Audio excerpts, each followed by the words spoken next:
one of the senior advisor for Min Consult.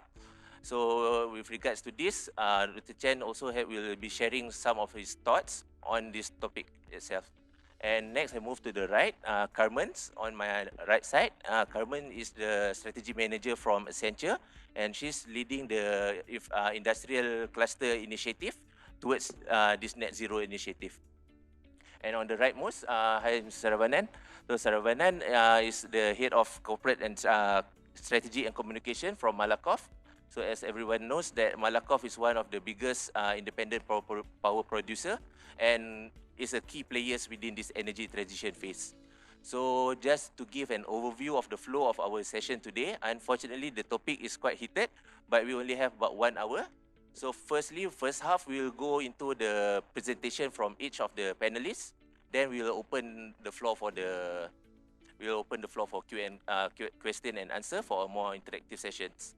So without further ado, I would say the details for each of the panelists can be accessed from ISES website, and look forward to connect with you post these events. So without further ado, if I may invite our first panelist, Dr. Sanjayan. All right, thank you, Dr. Sanjayan. Thank you. Can you all hear me? Yep. Thank you, Mr. Moderator, for the kind introduction. Seda, thank you for the invite and making me part of your celebrations here. Ladies and gentlemen, very good afternoon to all of you. And as it has been introduced, we'll talk about the importance of understanding ESG in terms of the energy transition, basically in Malaysia. So I'm Sanjay from representing Ming Consult, Sendirian Berhad. So we're talking about ESG, and basically it is environment, social, and governance. And I think we all understand that it's very important in terms of the energy invest. And when you talk about ESG performance, what is it that we really would like to see? I think basically we would like to see how the corporations address certain issues that the lenders, the consumers, and the investors deem important. And we've got the certain guidelines in terms of what is ESG. And on your right, if you're seeing, we have had the PM here yesterday, re-establishing the need or the confirmation that Malaysia has actually pledged itself to become carbon neutral or net zero by 2050.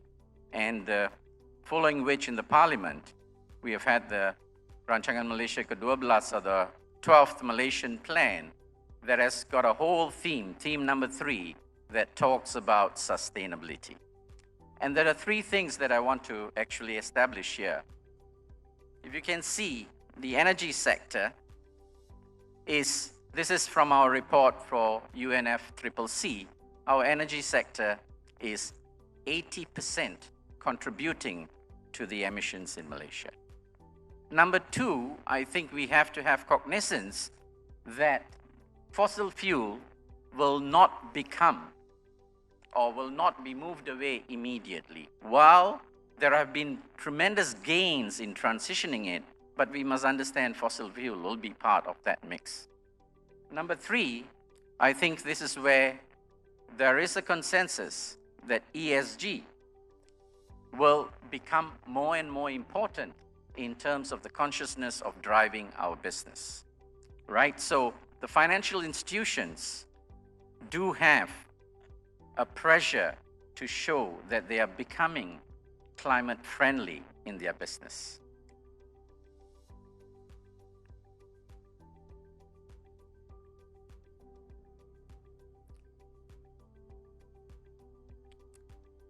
This slide just tells you that I think we have already moved from nice to have to a must have. And I think we are committed to that. And there are statistics to say that why we are moving this. There is a consensus that says 87% of respondents actually want corporations or international organizations to actually have environmental consideration in all their products or services.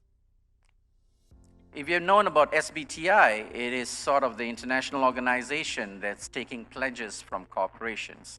And that number is increasing day by day, and we've got 3,000 corporations who are committed to the net zero by 2050, which also includes the 1.5 degrees pathway. Number 3, this is from Bloomberg.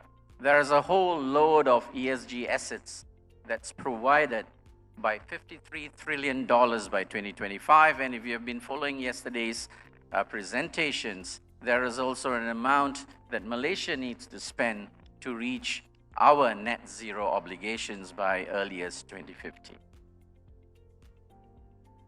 Now, this is a graph I've taken off from Malaysia Renewable Energy Roadmap. So I think 2 points I just want to say here is that if you are doing business as usual, we will plateau after 2030 and nothing will happen. But because of the initiations by the agencies like SEDA and the ministries and the government, there is a move because of our commitment to the global community. You can see the green line of our renewable energy shares being moved up from presently we are 23%, and we will go up to 31% by 2025 and thereafter to 40%. So there is a continuous transition to move this energy landscape in Malaysia to take on renewable energy in the installed mix. Yeah? This slide is not the installed mix, but is the amount of what I call the electricity generation mix. This is the kilowatt hours. This is when you switch on your lights and things in your house. How much percent of that you're using is fossil fuel? So if you look at 1999, our fossil fuel usage, or the usage that's coming, the kilowatt hour, was 88%. And we have sort of reduced it to 80% in 2019. But the interesting fact is the mix has also changed. If you look at 1999, you've got coal has only 7.2%.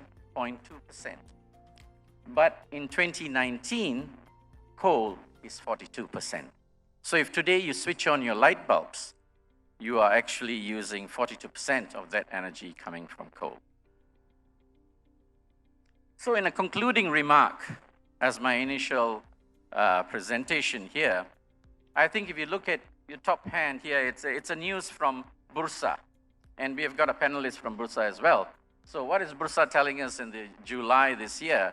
They're saying that all public listed companies are submitting their ESG reports or the sustainability materiality reports. But then Bursa is also saying that those reports are not to a quality or a standard that is expected. So what that does tell us is there's an expectation and there is a delivery, and there's a gap between that. And it's not anyone's fault, but I think there needs to be better communications in understanding what that delivery needs to be. And 3 points I just want to highly quickly raise is we need to align, companies and corporations need to align what we are doing to the bigger goals of how the top down, what the government is doing.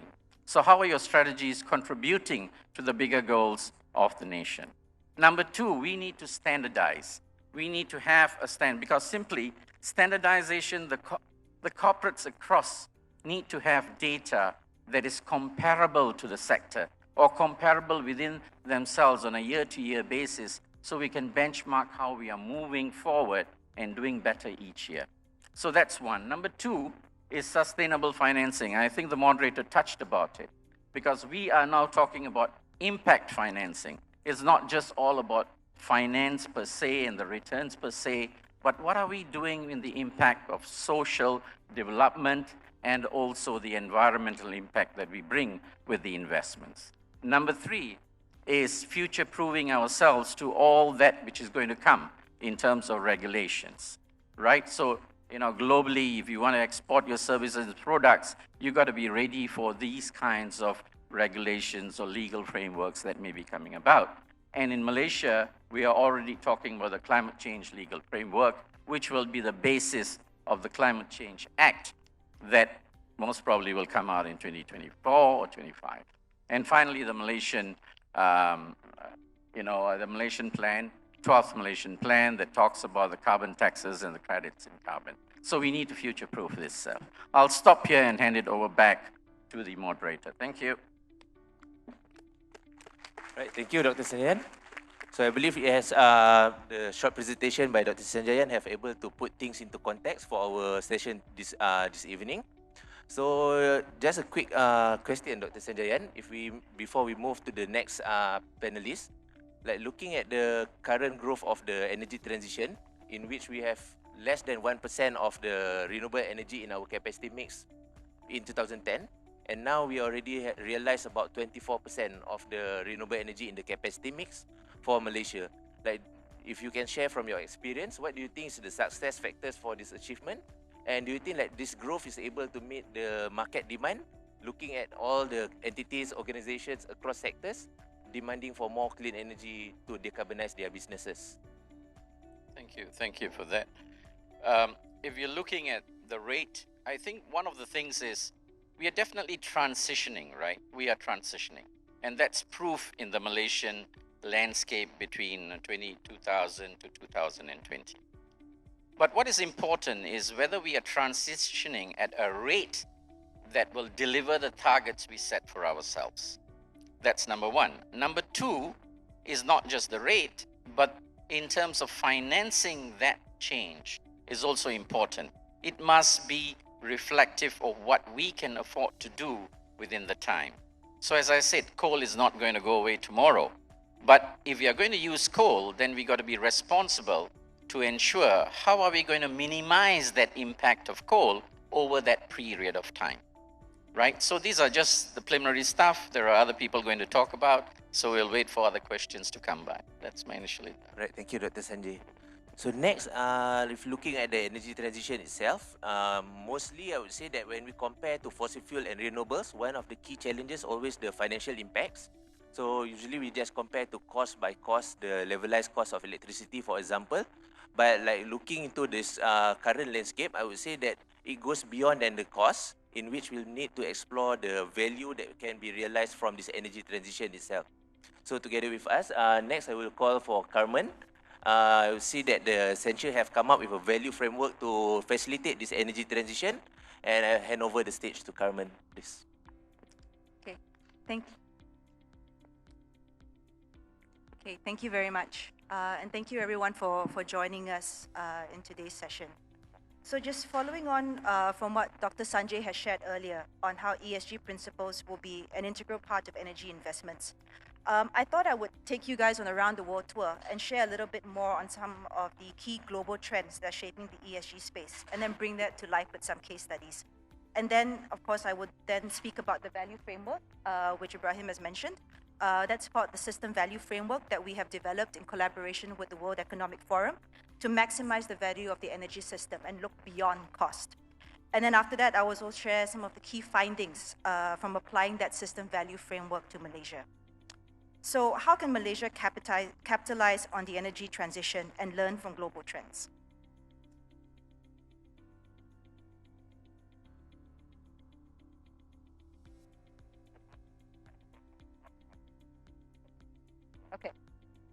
Okay, so as more and more countries are committing to energy transition, we see a lot of commitments talking about phasing out conventional sources of power.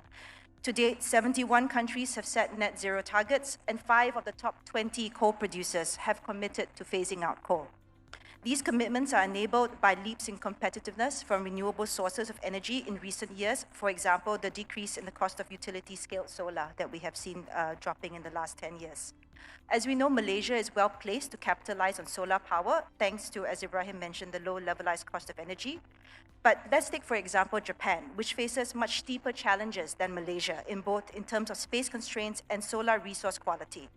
In 10 years, Japan has built more than 60 gigawatts of solar power, which now places it third globally by installed capacity after China and the US. The journey for them to scale up their renewable energy hinges on the transition of that current energy mix, which in most countries is typically dominated by conventional sources of power. This means that companies and governments need to find effective ways to phase out conventional power in a just way that leaves no stakeholder behind.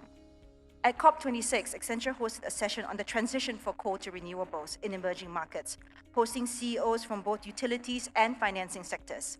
It was especially enlightening to hear the CEO of Enel Green Power, how his company changed its core business, switching from being majority coal to majority renewables in less than 10 years.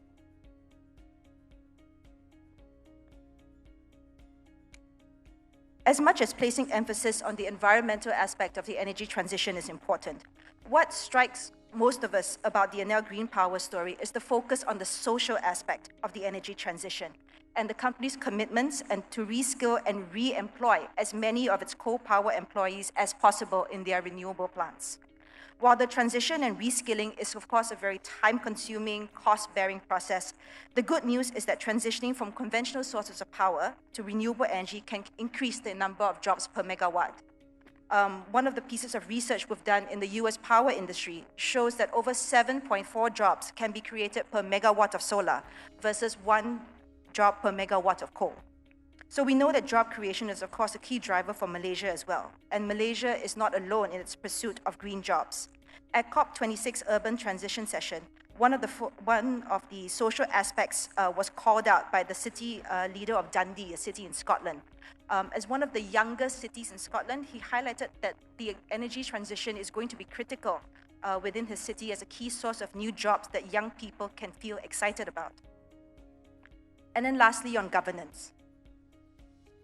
Policies, frameworks, and commitments are, of course, key to enable the acceleration of the energy transition. For example, 27 countries have already established a carbon tax, and the EU has introduced a cross-border carbon border adjustment mechanisms. This will have implications wider than the EU itself, of course, as it will affect all the countries that the EU imports from. Finally, we have seen that in multiple countries and companies, including some of those present here today, have set net zero targets. Setting a target publicly means that all stakeholders, including investors and employees, will be putting the company or the country under more scrutiny. A recent research that we have done, that was done in Europe, found that targets actually do work. In the last decade, companies in our sample with a net goal reduced their emissions by 10% on average compared to those without targets, which actually saw their companies' emissions increase. So let's bring this back to order to make sense of all the energy transition trends, and we also are asking the question, how do we capitalize on them? We have been working with the World Economic Forum on a number of different initiatives. One of this was kicked off during the pandemic with the purposes of bringing utilities together to ensure that the progress on their energy transition plans would not be slowed down by COVID-19. It's during this time that we came up with the System Value Framework, and of course you are welcome to scan the QR code on the right-hand side, where the output from Malaysia will be made available online. So what is the System Value Framework? The System Value Framework looks to maximize the value that is delivered by an energy system, and it goes beyond cost implications to take into account the value delivered to society, economy, and the environment. The framework is made out of 12 outcomes that can be delivered and maximized by any energy system, ranging from carbon emissions to jobs to system upgrades. And depending on the characteristics and priorities, different countries, of course, adapt and choose to prioritize different outcomes. This has been put in place to many countries globally. And to date, we have completed the system value analysis across 3 continents and more than 10 countries, including for Peninsular Malaysia. I can take you to the analysis in more detail shortly, but I think we should just start looking at some of the key outcomes that were prioritized for Malaysia. For Malaysia, moving to the next slide, the analysis has shown that there are 8 prioritized outcomes as shown in the darker blue shade. This was actually done in conjunction with some of our key players in the Malaysian corporate space, and you'll see their names at the bottom. And I just wanted to call out that it's heartening to note that Malaysia is already on the path towards a net zero carbon future, similar to some of the other countries that we have analyzed. The path starts with adopting the core elements of the energy transition, which you see on the left-hand side of the diagram, including renewables expansion, demand efficiency, and grid upgrades. Malaysia is currently in this phase of building out the core elements of the energy system, including driving market reforms, optimizing demand, and deploying smart flexibility solutions. While currently delivering on the core markets, transformation of the market is something that Malaysia should start planning for today, with steer from relevant regulators and policymakers, of course. Finally, the last step includes further electrification of transport and heating, and going beyond electrification, including hydrogen and solutions such as carbon capture, which are already being explored by some of the participants from this conference. Let me now just quickly deep dive into the 4 solution areas that we believe can deliver the core elements of Malaysia's energy transition. Solution 1 focuses on the setup of renewable energy zones, which could reduce carbon emissions by 66 megatons by 2035. Solution 2 is around encouraging the self-consumption of distributed solar, which would increase the self-sufficiency of the prosumers and ease the burden on the distribution network and increase the distributed scale solar capacity of over 7 gigawatts.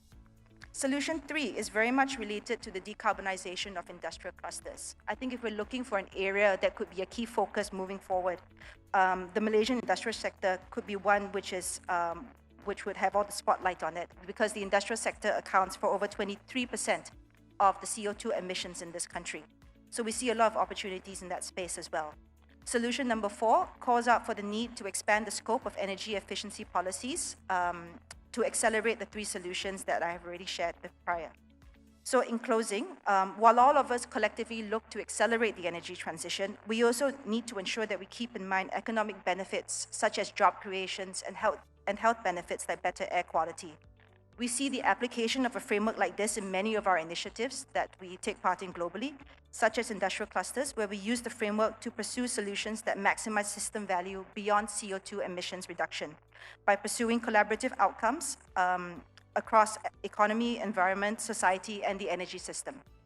Thank you so much. Right, thank you, Carmen. So interesting insights, and I would say the value framework is indeed a very holistic view in terms of addressing all the 3 elements of ESG. So again, if I can just ask a quick questions with regards to this, looking at your expertise within the industrial clusters, like what do you think are the biggest challenge for mainstreaming ESG in the businesses? And the second question, if I may ask, that how is, aside from the complexity of the issues, like what do you think and the needs to balance the various expectations from stakeholders, what do you think that needs to be drivers to accelerate the decarbonization of the industrial sectors towards net zero? Okay, thank you. Thank you for that question. So I think the question is in twofold, right? I think the first one was around what are some of the key challenges in terms of mainstreaming ESG. And I think one thing that I've seen before, with the exception of financing, and I'm not going to touch on financing because that comes in your following plenary session, so I don't want to steal thunder. But I think, and I would check whether Dr. Sanjay would echo me, is the availability of data. I think data is very important internally from an organizational perspective to enable companies to set goals and then to be able to report and communicate that externally. So putting together the right data frameworks is going to be a key first step for a company to start to operationalize ESG in its day-to-day. And then moving forward from an industrial clusters perspective, so taking this even bigger picture, right? I think one of the key things that's going to be required is cross-industry collaboration. So we've started to see this in clusters, for example, in the UK, some of the geographies highlighted above, right? Where we have participation within the focused geographic area from people both on the supply and demand side, whether it's from people who are providing sources of alternative energy, such as hydrogen, working together with steel makers, for example, to produce green steel, and then moving that towards the demand side, where all these green products are supplied to car manufacturers, anyone in the construction space, electric vehicle manufacturing, for example. So I think that push towards cross-industry collaboration is going to be a big driver moving forward. But I think, and I acknowledge that data is also going to be very important there, right? Because it's not only now leveraging data within each company internally, but actually also being able to share the data, right? So that we are able to ideate on new business models, for example, to kind of spur collaboration moving forward. Right, thank you for your feedbacks. So I would say that this data is indeed an important things, because as we strategize our strategy, either it be short term, long terms, but the data will drive the strategy itself to identify what's the opportunity that we can grab along these areas. So next, I would say that with the high interest of decarbonizations, the businesses, so I would say that the next topic will be the most interesting ones with regards to the emerging of new markets, which is the voluntary carbon market. So without further ado, I invite Dr. Chen to the stage for your sessions. Thank you.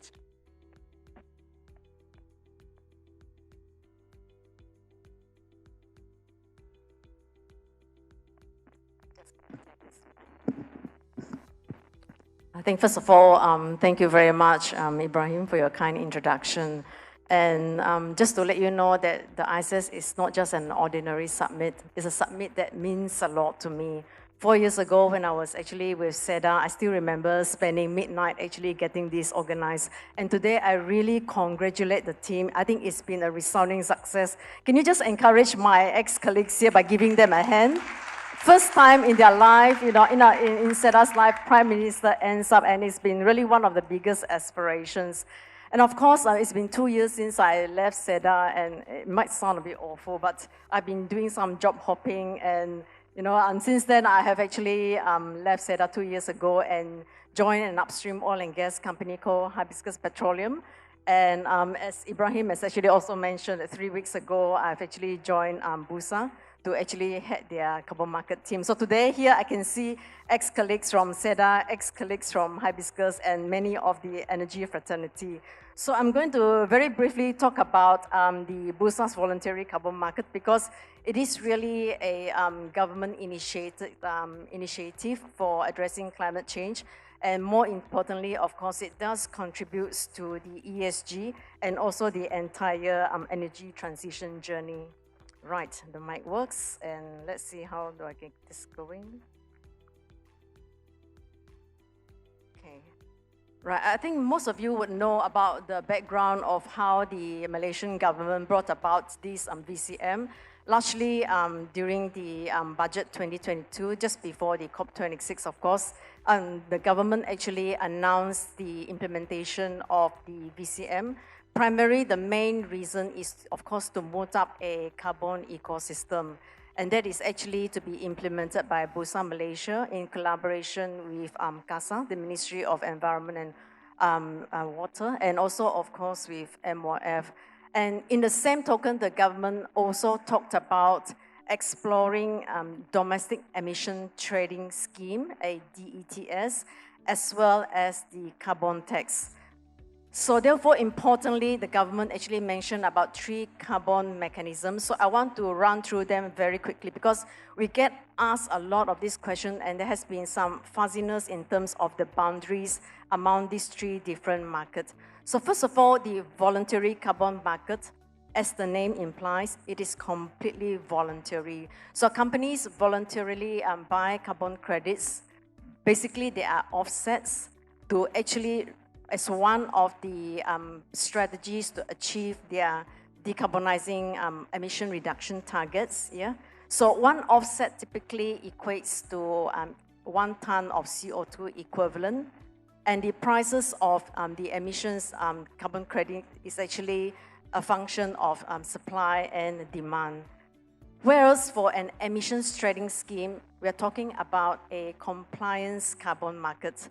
So the famous ones is, of course, the EU ETS, and after Brexit, then UK also have their own ETS system. China have their own ETS systems. New Zealand have their own ETS systems. But importantly about the ETS system is that the government will set a cap to which your sector can allow to emit. And for every single ton of emissions that you have exceeded in terms of emissions, then you would have to buy an allowance or a permit. Yeah. So these carbon credits that are traded, they are actually trading permits. And one permit is typically 1 ton of CO2 equivalent. And the prices of the carbon credit traded in an ETS is a function, again, of supply and demand. And lastly is the carbon tax. Now, carbon tax is within a sector, normally if you exceed a certain amount in terms of your emissions, then you're obliged to pay a flat rate per the amount of emissions that your company is emitting. So in the case of, like, for example, our neighbor in Singapore, if they emit more than 25,000 tonnes of CO2 equivalent, then the company is subjected to a 5 Sing dollars per tonne of the emissions they've actually exceeded. Now, in each of the markets, for example, the ETS as well as for the carbon tax, you can actually, depending on how these schemes are designed, carbon credit can actually be part of the solutions for these tradings as well. So I'm going to go through very quickly with you also about the value chain in terms of the VCM. So in a VCM, typically, of course, you need to have a supplier, a seller, as well as, of course, a buyer. So if you are into the supplier chain, which will start from the left-hand side of the screen, basically, a project proponent, they will actually identify what are the decarbonizing activities or investments that you want to go into.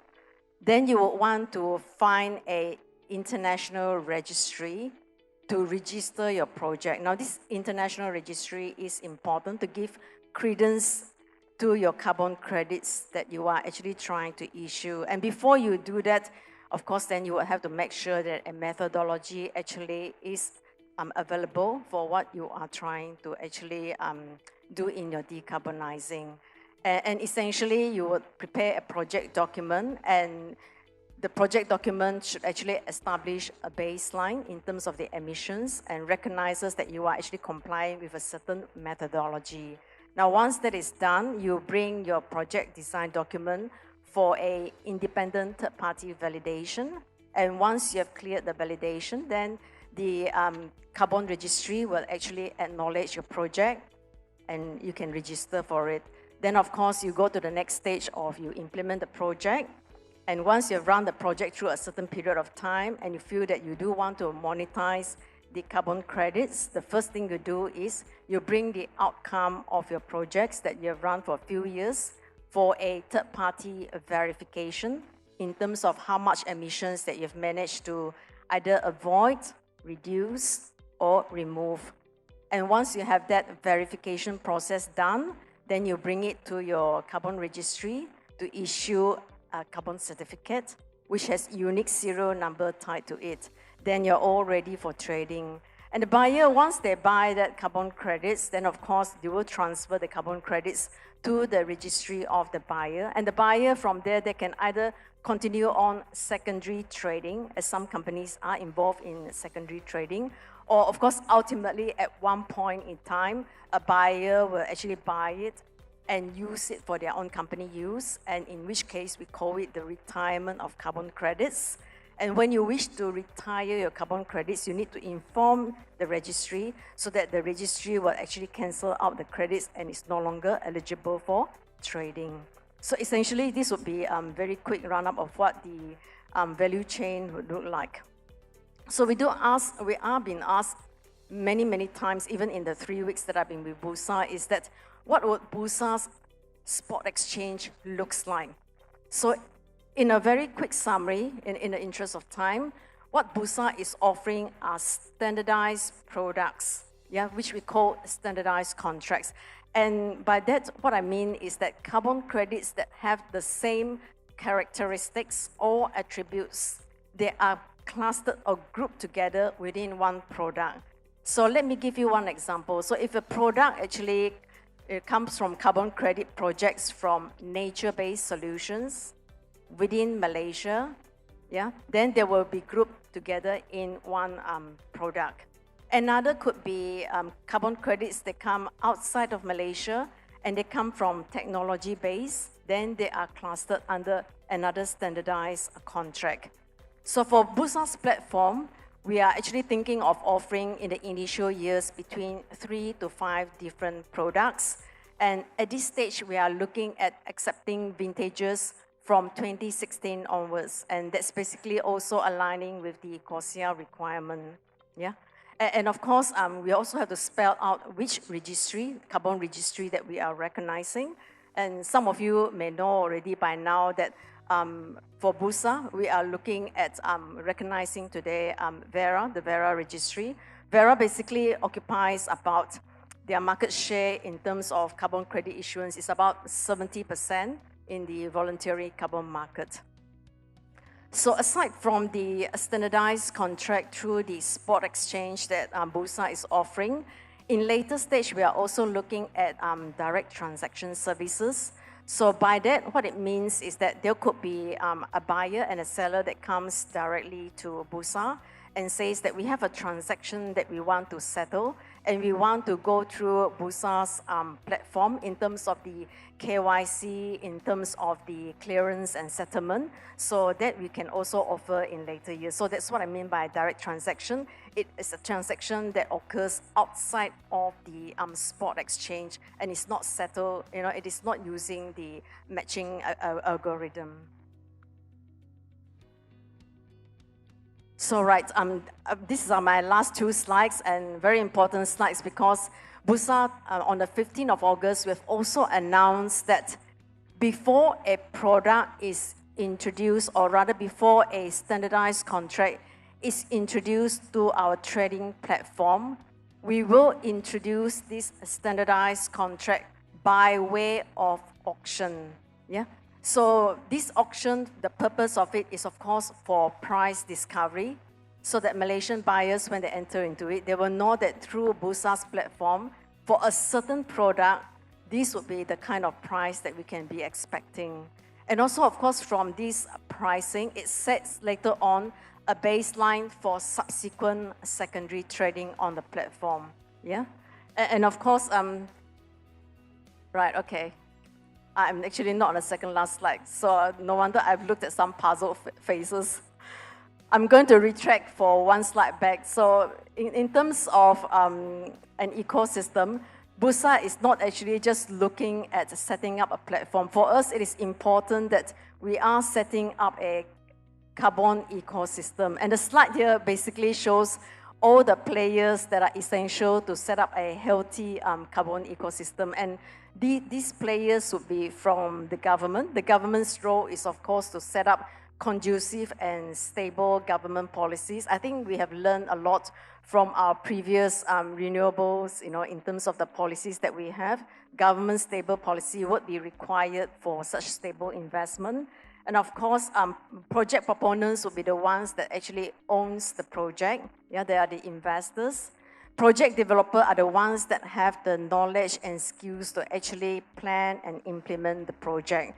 Now, these project developers, sometimes they come with in-house technical expertise, but sometimes they can also engage technical expertise for some specialized services. And those technical expertise are typically the carbon consultants. And very important is, of course, the standards. I've touched about Vera as one of the standards. The other standard that actually occupies the second largest market share would be the gold standard, typically around 20% of the market share. And other standards that Bursa in subsequent years we may look at is also the ART3. And then the other component that would be very important would be what we classify as the VVBs. The VVBs are the bodies that provide the validation as well as the verification of the projects. Validation would be at the point before the project is implemented. You validate the project design.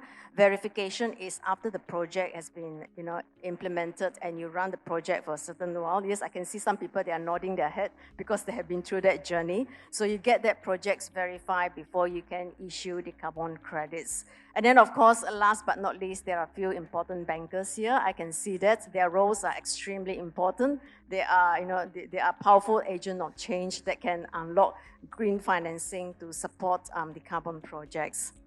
Now, I'm going to move on very quickly to the next slide. So yeah, the next slide was actually the slide that I was actually alluding to about the auction. So I will not repeat what I've mentioned about the auctions, but importantly, what we are looking at the end of this year is that we are planning to actually introduce two standardized products. One is actually on the nature base, and the other is on the technology base. Now, because Malaysian carbon credits are still scarce at the moment, so at year end, we are thinking of introducing carbon credits that we will source from outside the country. And all in all, we are looking to actually auction between 100,000 to 150,000 tons or units of the carbon credits. And of course, the rules with regards to the auctions will be announced soon.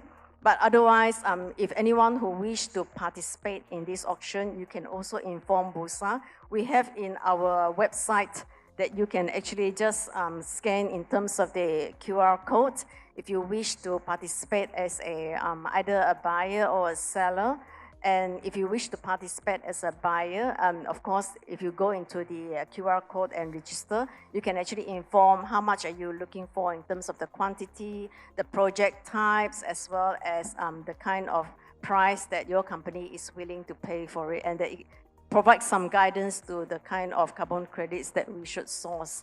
And of course, I think importantly, this provides a platform for companies who are actually looking to enter into the carbon market.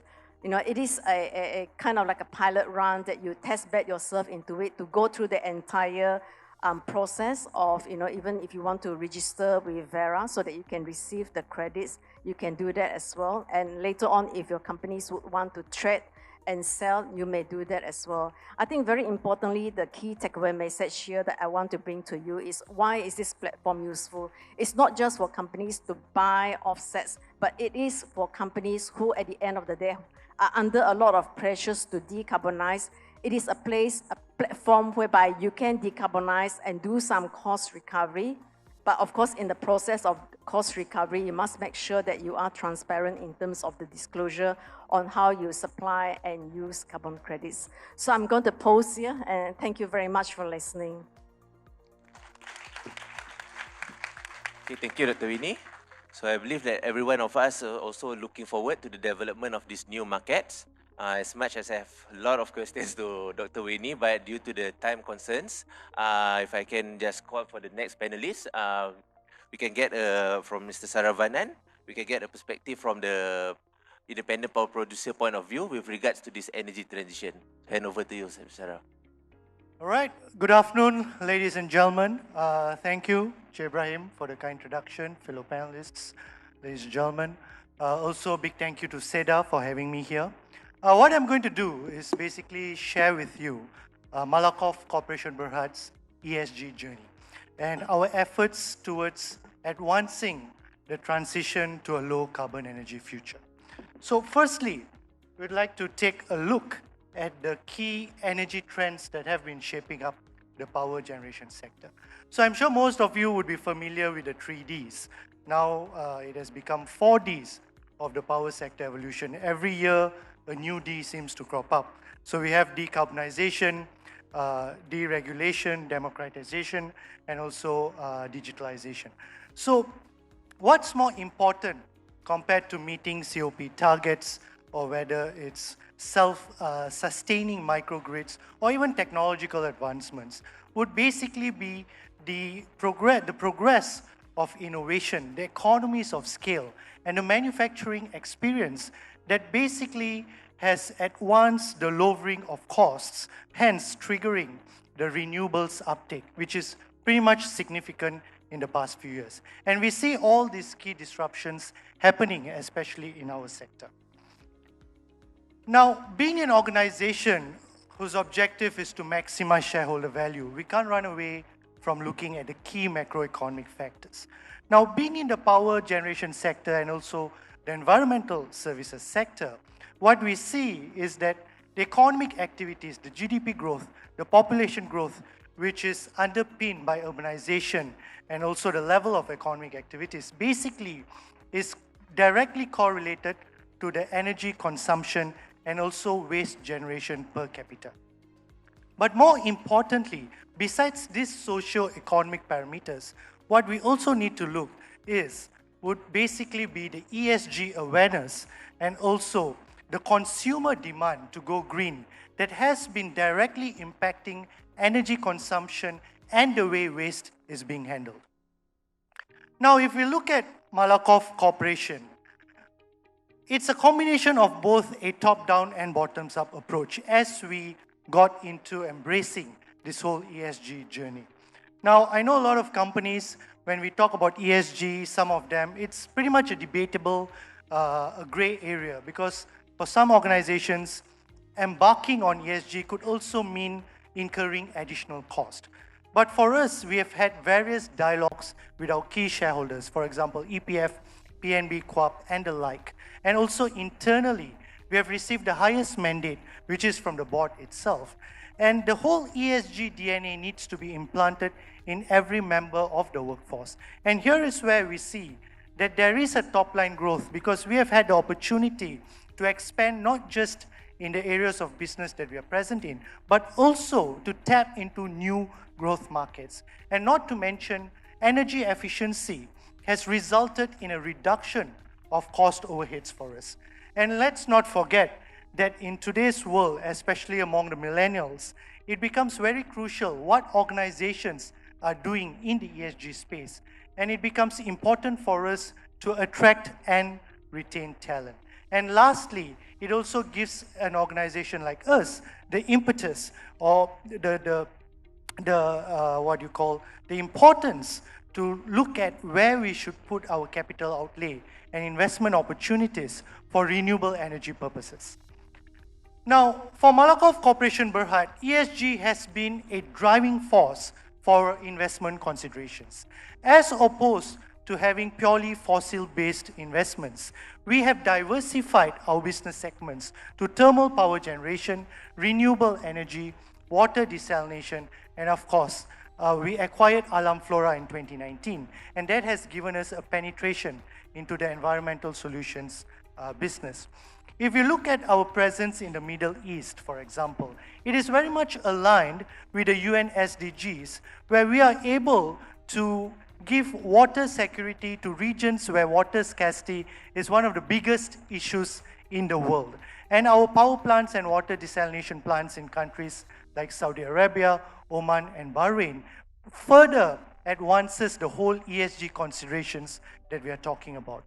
And the other thing that Malakoff has been able to advance through its ESG considerations is the whole idea that previously we are talking about long-term concessions which gives us stable returns.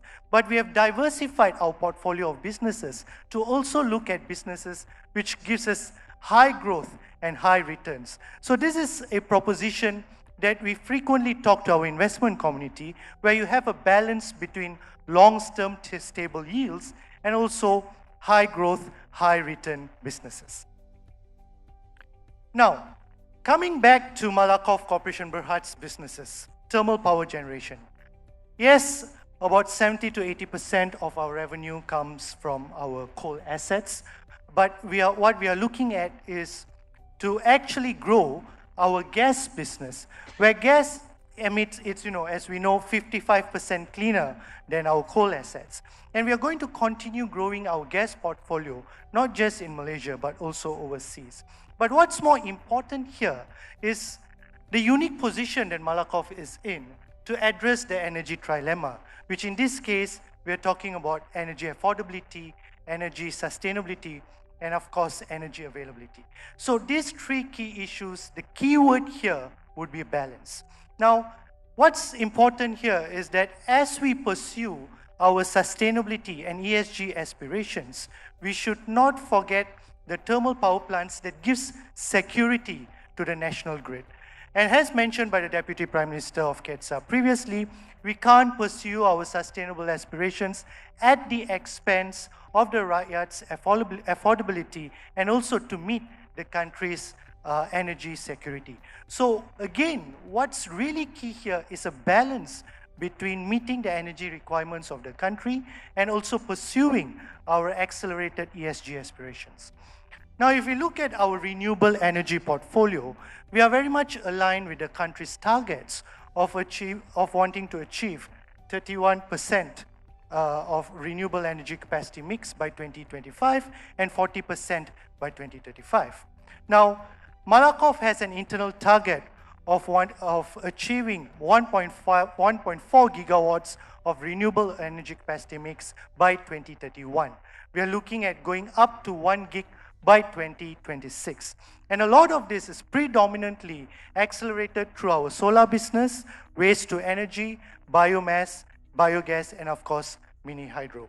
So here is where we are trying to accelerate our renewable energy aspirations while we continue to grow our thermal power business. Now, how do we do this? When we are looking at renewable energy, we have done our internal estimates. And by 2030, we see that the highest capacity based on the irradiation details from the country, 65 to 70% of the capacity in the next 10 years or so would come from solar.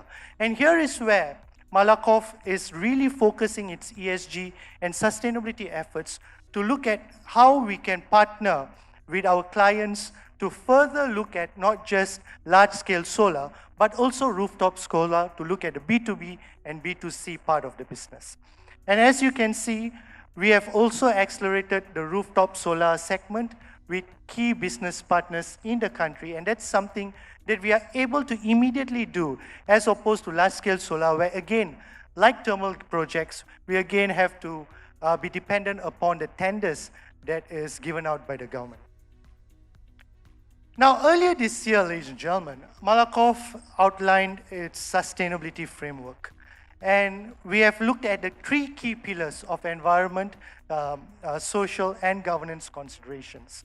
Now, we have adopted 13 out of 17 UN SDGs. Now, I know best practices says that you need to look at 7 or 8 UN SDGs and focus on that. But the reason we have looked at 13 SDGs is because of the depth and the width of our businesses. Not just power generation, but we also have Alam Flora, which looks at environmental solutions.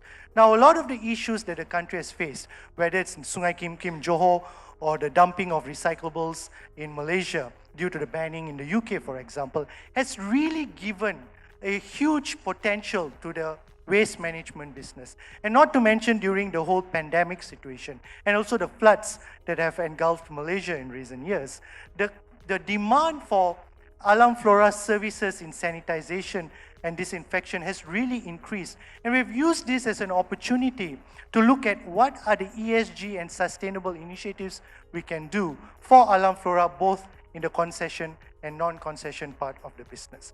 Now, it's not just sufficient for a power generator like us to just come up with a sustainability framework. How are we walking, you need to walk the talk and also come up with a roadmap. What we have done is to partner one of the world's biggest integrated companies, Itochu from Japan, to look at decarbonizing our thermal assets. And this is what we are looking at, the fuel supply for us to co-fire at our coal assets in Johor, for example, to replace such fuel with ammonia and hydrogen, as well as looking at new plants that looks at these technologies. Besides that, we are also exploring biomass pellets to co-fire at our thermal assets. So we are not able to remove these thermal plants directly from the national grid because the concession only expires in 2031 and 2041 respectively. But what we are going to do is to decarbonize these assets so that we are able to meet the ESG considerations that the country is looking at. Besides that, under our Alam Flora business, we've also signed an MOU with Petronas Chemicals to explore waste segregation facilities and also to supply waste in order to see what other waste to energy types of businesses that we can develop further, which goes back to the circular economy concept. So ladies and gentlemen, in summary, looking at the ESG considerations that Malakoff has embarked upon, we are moving away from the typical IPP image that we've had in the past to go towards a global ESG and waste and environmental solutions player. We're moving away from the typical fuel towards green and clean energy sources. And we've also committed to net zero carbon emissions by 2050. And all the initiatives that we are doing as a power generator, as well as as an environmental solutions provider is geared towards meeting these targets. Thank you. Okay, thank you, Mr. Saravanan. So it's indeed an inspiring story and sharing from Mr. Saravanan in terms of how we can see an organization with the hydrocarbon being the core business, able to reposition themselves towards leveraging on opportunities that arise from this potential sustainability agenda. I'm really sorry, but we are running out of time. We have about 2 minutes left in the sessions.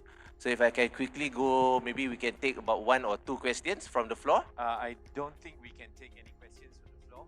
Okay. We need Okay, to summarize. I'm sorry, ladies and gentlemen, but because you and I have now got to run after this to the plenary hall for the next session. Okay, I'm really sorry about that. So as the MC has spoken, so maybe like we can just give one key takeaways that we can see that on these ESG transitions of businesses and the decarbonization strategy of all entities, this come up with a lot of new initiatives, new opportunities that we can take on. So hopefully from the sharing of all the 4 panelists, we are able to gain some insights in terms of how we want to move forward.